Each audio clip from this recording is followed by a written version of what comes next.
The elected president of the USA, Donald Trump, has made his choice for a representative to resolve the situation regarding the Russia-Ukraine war.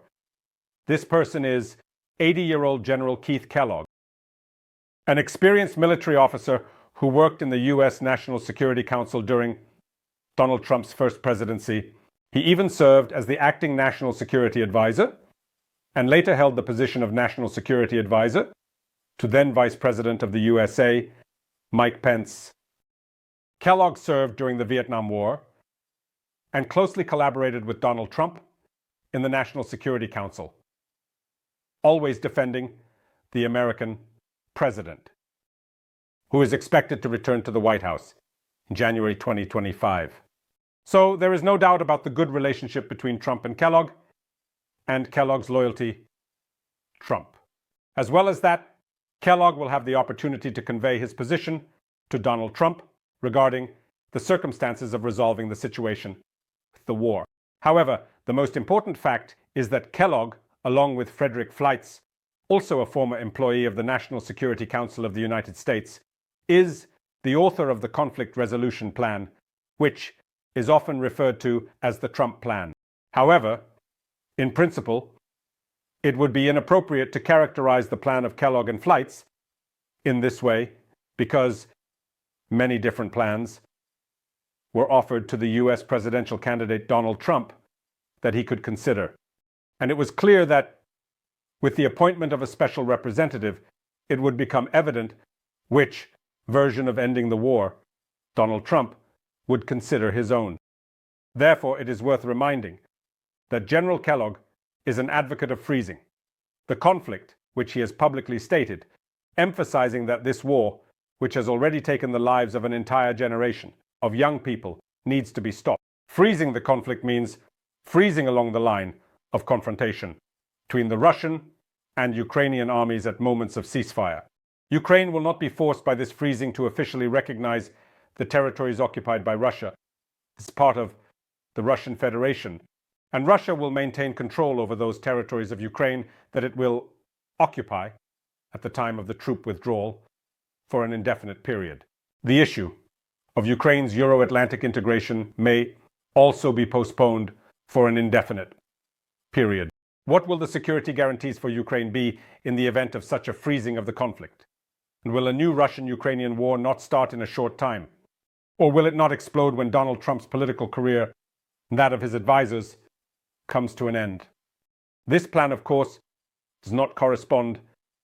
It is obvious that the freezing is just a freezing of the conflict with the hope that a new, even more large-scale European war can somehow be avoided. How Kellogg and Flake tried to initiate Russian-Ukrainian negotiations is also known. Both countries were to be blackmailed by the new American administration. Ukraine's blackmail was that if President Volodymyr Zelensky did not agree to negotiations with President Vladimir Putin of Russia, the United States would stop military and financial support for Ukraine.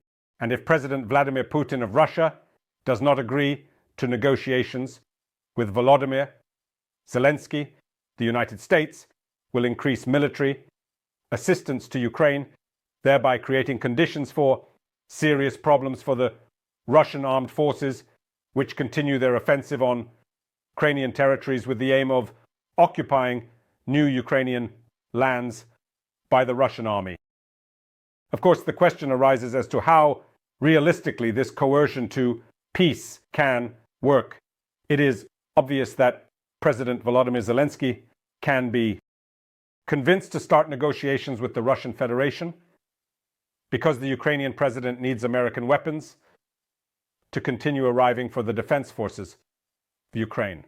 Ukraine finds it quite difficult to fight against Russian aggression without the help of its Western allies. It will be very difficult for Europeans to replace Ukraine's arsenals without the weapons that are in the possession of the American military. So Trump and his advisors have the opportunity to blackmail Ukraine. Do they have the ability to blackmail Russia? In this, as we understand, there are huge doubts. And the Kellogg plan does not answer the most important question: what will happen if Russian President Vladimir Putin ignores President Trump's call for negotiations with Ukraine and continues the war. What will happen if the president of Russia does not pay attention to the fact that the Ukrainian army will receive new, more modern weapons from the American side, but will only escalate the situation not only in Ukraine, but also in other regions of the world? Will the Trump administration be ready for a major escalation with the Russian Federation in a situation where President Vladimir Putin does not pay attention to the peacekeeping efforts of the new American president? The Kellogg plan, which Donald Trump will obviously support, does not provide a realistic answer to this question, because it is a faster political utopia than a real plan to end the Russian-Ukrainian war, which does not reflect the real desires of Russian President Vladimir Putin. As can be understood from this plan, Kellogg and Flitz truly believe that the Russian leader is concerned about Ukraine's Euro-Atlantic integration as a threat to his state. Although, to anyone who understands politics, it is obvious that Putin does not care about Ukraine's NATO membership. And this could be seen in the completely calm reaction of the Kremlin to Finland's NATO membership, which has less of a border with the Russian Federation than Ukraine. From the Kremlin's perspective, Ukraine's NATO membership should have prevented the Russian Federation from occupying Ukrainian territory. And any end to the war that would hinder this occupation for the Russian side is just as undesirable as Ukraine's Euro-Atlantic integration. In other words, even freezing the conflict should open up a no-lose occupation of Ukraine for Russia in the near future. 72-year-old Vladimir Putin does not have many years to wait for his empire to be integrated within the borders of the Soviet Union of 1991. But in any case, it is important that the new representative of Donald Trump understands that if the Russians push the White House too far and do not hide their contempt for Donald Trump's proposal, the response should not be a withdrawal of further support for Ukraine, but an increase in that support. This gives hope that the coming difficult years of the Russian-Ukrainian confrontation will allow the Ukrainian Defense Army to drive the enemy out of the occupied territories and significantly reduce the military potential of the Russian Federation, which could indeed create conditions for freezing the conflict on new terms in the future, possibly after Donald Trump's term ends. But let us not forget another thing. If the Russian economy is indeed in a critical state, certain trends indicating this are already emerging. Vladimir Putin will primarily take advantage of General Kellogg's proposal and freeze the Russia-Ukraine conflict precisely along the lines of military engagement in order to prepare for a new war soon.